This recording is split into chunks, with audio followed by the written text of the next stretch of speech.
Good morning, First Family friends. We are back in today. Again, today is the February of 28th. And we were sitting discussing how the Black Lives Matter movement led to the election of President Donald Trump. I think, like I said, I think it has something to do with it, and we've already come to the conclusion that the marching really hadn't been as effective as we had hoped, or they had hoped it to be. In order for us to be actually effective, we need to get out and vote and participate and let this president know. Notice I said president. Wow. Let this president know that we have some concerns and that we want to come to the table, and hopefully we can get some things started that will not only help Black lives but help all lives in this nation, because we are all Americans and we all need to work together to make this thing work. We want this to be and continue to be the greatest country on earth, but we can't do that if we have separate values and separate needs. A meeting of the minds, coming together and working together as a group to accomplish something. I think the Republicans have did a horrible disjustice over the last 8 years with President Obama. They blocked everything that he tried to do, and that's part of our fault too. Because again, he had no help up there. Yeah. He had all the Democrats we had voted out, and all the Republicans voted in. But we didn't go vote, so we sat at home. We sat at home and watched Oprah some damn body or reruns or whatever. So it's much our fault. Black Lives Matter movement. I think the 43 and 47% that never voted for Obama in the first place were disgruntled with having a quote black president and some of the things he tried to do. And then again, you still have, as we talked about, maybe we haven't talked about, but as I've talked about, a lot of people, we wondered the David Dukes and all these KKK where to go. Well, guess where they went? They took off their white uniform, and a lot of them have put on their blue uniform. Right. So again, the only way we're gonna move forward is participate. Right. Participate. Run political office. We spent the entire weekend while President Trump was doing whatever he was doing this weekend. The entire weekend of social media was all a buzz about Remy Ma and Nicki Minaj.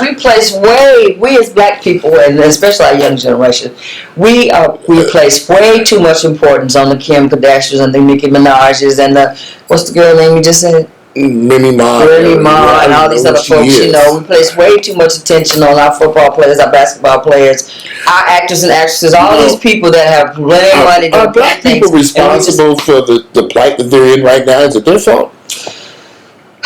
Fault is a hard word, but I would say it's an accurate word. It can be in some instances. Yes, you do have people that all they want to do is what they do. Are we responsible for the situation that's happening for black Americans in America in 2017? We're not in 1954 anymore. No, we're not. And some things have changed. 17 years and some things haven't changed. As I tell a lot of people, it's not as blatant as it was in the 50s and 60s and 70s. But there's still things out there. Okay, forget the white folks for a moment. Wish we could. Well, okay, go ahead. What about us? Yeah. What can we do as a race of people seeking to move forward to change our plight? Okay. First of all, I think one of the things that we can do to change our plight, and it's been said 1,000 times over, you can't move and learn and move into the future until you know about your past, until you know what has transpired before you, how things happened before you, how things changed before you, and where we are and how it turned around to get to where we are today. And one of the things I talk about a lot, and I've said on the previous talk, is the Willie papers. If you've never heard of them, if you've never read them, if you never know anything about them, please look it up and find out what those papers are about. Okay, so you discussed that before, but how can we move forward if we're not going to be held accountable for our own actions in this year? Well, we have to be held accountable for our own actions. We have to be held accountable for each other.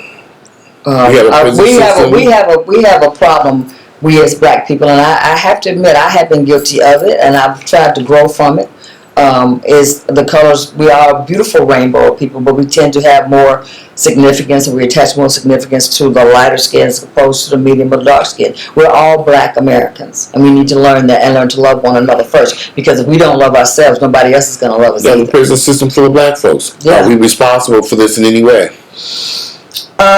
Well, it's like you said when we were talking before we got on camera. Who is responsible for you being where you were? Me. Is you. And we are, to a certain extent, responsible for ourselves. Although sometimes the system, I feel, is maybe stacked against us to a certain degree. If you get involved with the system, right? The odds are against you. Right. if you don't get involved with that type of thing, situation. Right. I just, there's a lot of work to be done in a lot of areas. I think we do have to, as you talked about, be our own bosses. In a lot of instances, I'm guilty of that as well. I went out and got me a little certificate or a little license to be a medical assistant, and I was thinking I was doing this, that, and the other, and only to find out that many of my employers, because I'm black, wanted me to train some other people that are white, and they paid them more than they paid me. That's why I left that profession and started on my career as an actress now, because I felt like this is what I really wanted to do. So that for me has been part of the plan for me to grow and be my own entrepreneur, and that's my own business, which is me. That's the only thing you can do at this point in your life, or any point in your life. And had you learned this 30 years ago? Oh, I know, man. I mean, well, I thought about it 30 years ago. Actually, I did some modeling 30 years ago. I did some videos 30 years ago, some things like that, but because how we are, most of us, and a lot of people are like this, whatever your parents' occupation may have been, you have a tendency to lean towards that. My mother was a nurse. Okay. And so I was also, as a kid, you bandaged up other people's little boo-boos and you follow your mother. So I did that, and I wanted to be a nurse, and I was good at it. But at this point in my life, I decided to change and do what I really love, which is acting. Okay, so even 30 years ago being a nurse, had you been more self-employed, right, you would have been a better, somewhat different situation. And it's a wonderful thing as you get older and you learn things that you maybe should have learned a long time ago. And just being and knowing you, some of your opinions, as I said before, I don't always agree with all of them, but some of your opinions make a lot of sense. And you're right. We as people need to learn to be more self-sufficient. We need to honor and care for ourselves first. We need to stop looking at each other as the enemy and learn to see each other as our brothers that we are. You talk about what the Black Panthers did, and you talk about Farrakhan and all these different things. We as a people need to stand together. And I'm not advocating you hate any other race, because I truly don't really hate any other race. I really don't. I mean, I don't tolerate some of the things that they do. But the bottom line is I do love all people. I try to love all people. But we as a black nation, a black people, we do need to love to learn ourselves first. And we need to stand with each other, and we need to help one another. I thought about my family at one point. In any and everybody's family, everybody doesn't do the same thing. You got some people that know how to fix cars. You got some people who know how to do this. You got people who know how to cook. All the people in your family, everyone has a different occupation. Do you know how that's the foundation of your own enterprise? If nothing else, your own business, where people in your family that know how these things get together and form a group and form a business, and y'all go out and do just like Roto-Rooter and all the other people do. Get those people in your family that know how to do these things, put them together, get your business together, and go out there and be successful in your own people. Well, black folks have to settle their differences. I don't like you because you said to me back in 1972, my hair was nappy. So we can. Right. I don't like you because last time I looked, you took the last hot dog off the grill. I mean, come on, people. We have to get past some very minor differences. We do. We make into these huge obstacles. We do. Within families. Right, and we have to, and I'm so guilty of it. I'm opposed to it. We have to stop spending our money on bullshit. On bullshit. Because all these things, you can't take them with you, and bullshit's not going to get you any closer to your goal. I firmly believe that black people in 2017 are responsible for how the lives that they want to live. Right. Well, so they have to make the decision. Yeah. How they want to move forward. Right. What they want to do with their lives. Right. You have to stop just blaming white folks for all these issues and take control of your life. No, you can't blame them for all your issues. You do have to be cognizant of what is being done to you and how to fight against it. Yeah, we know that exists. But within your own hands, you have the power to do a whole hell of a lot. But if we constantly got our hand pointed at them white folks across town and what they doing to us over here, and we're not using these to help us, we got a problem. Right. Yeah, and it's a hard cycle. Because we can't do nothing about them white folks across town and what they're trying to do to us over here. We cannot do nothing to stop their devious ways. We have to use what we got to move forward and do something that benefits us. Right, and it's a hard cycle to break. We've been conditioned to depend upon certain things and certain people, and I, for one, can agree with that because I know I've been conditioned as well as everybody else. It does take time to make change, but we can make change. I don't live my life sitting around worried about white folks. Oh no, I don't sit around worrying about them. I talk about them. I talk about their asses sometimes, but I don't sit around worrying about them. I don't even. I don't. It doesn't cross my mind that white people are holding Walter down from having X, Y, Z, and I can't do this because these white folks. It never. Right. I mean, it doesn't. I don't never put it in that perspective. Say specifically the white folks, but I do say that sometimes I've made some bad choices, and I need to learn to make better choices to further me and not depend upon what somebody else said. And your bad choices that you made ain't got nothing to do with the white folks across town. No, they don't. Not all of them, anyway. Not all of them.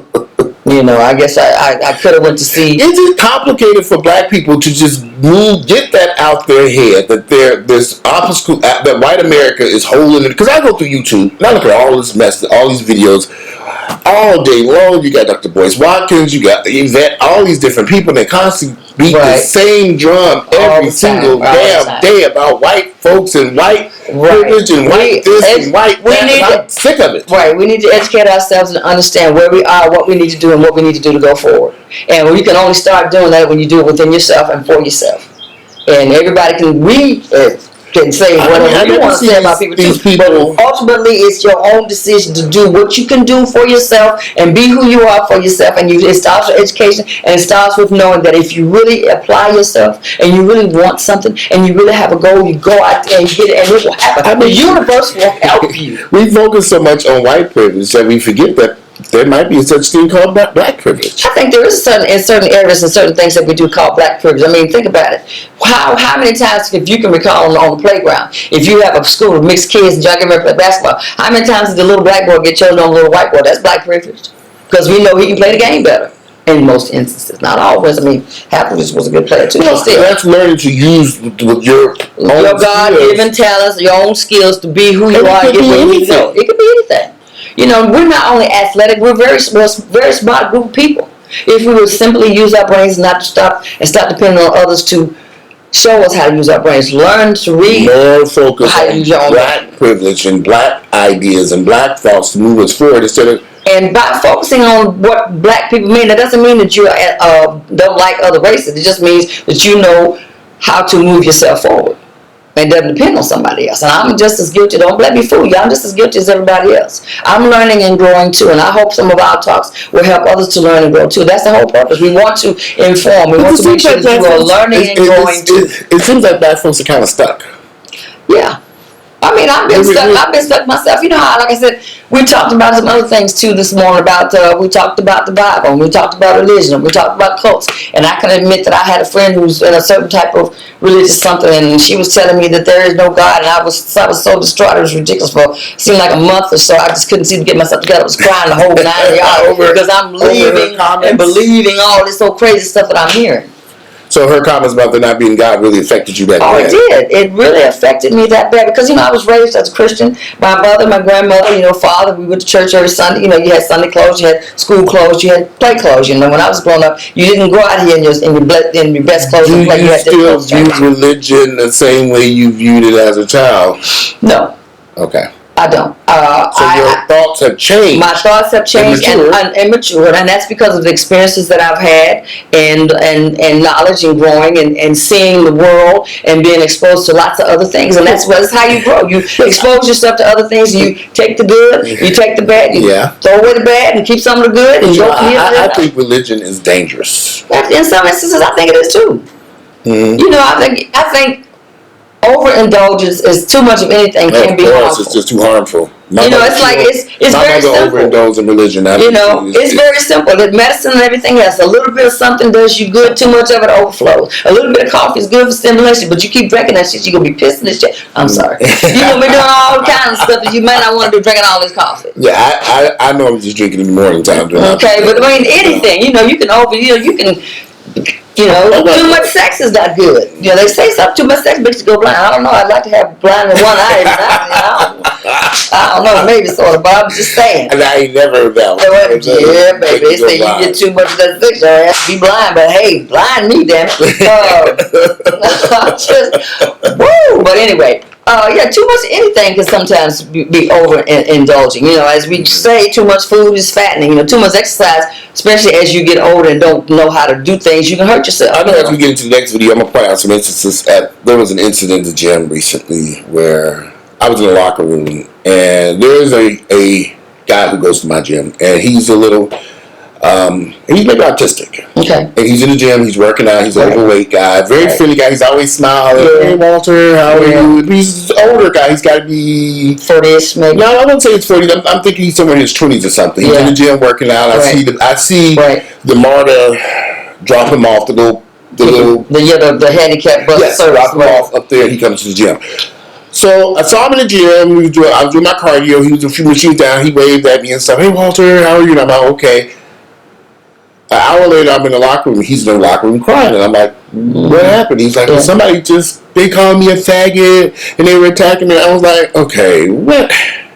Right, but you got, that's a sad situation. And so I come out the locker room. I'm coming from one section of the locker room to another, and I see all this going on. And so I'm like, well, what happened? He called me a faggot, and he said this. This is an autistic. I know, and people that do stuff like that, they're stupid and crazy themselves. I would never. I would definitely be mad at anybody. Was attacking. I would definitely be bad. I would defend a handicapped child or anybody else that is being taken advantage of by someone who knows better than to do this. If whoever attacked this boy didn't know any better, I wish I'd have been. I told him how to do that better. Not to do that. I'd have been all business. It didn't make any sense to attack this. It doesn't make any sense. Individual when you looking at him and you could tell. That's the same reason why, and I'm gonna say this one last time. It's the same damn reason why I can't figure out how Trump got elected. When he got up in front of that damn podium and talked about that retarded guy, and y'all still put his ass in office. Come on. I thought that was going to be the last damn straw. And what did that do? That bolstered his ratings. And that's crazy. But still, getting back to this kid, I can't stand people that do that. I can remember a perfect example. When I was coming up, and I'm telling my age, but I don't care. I'll be 61 this year.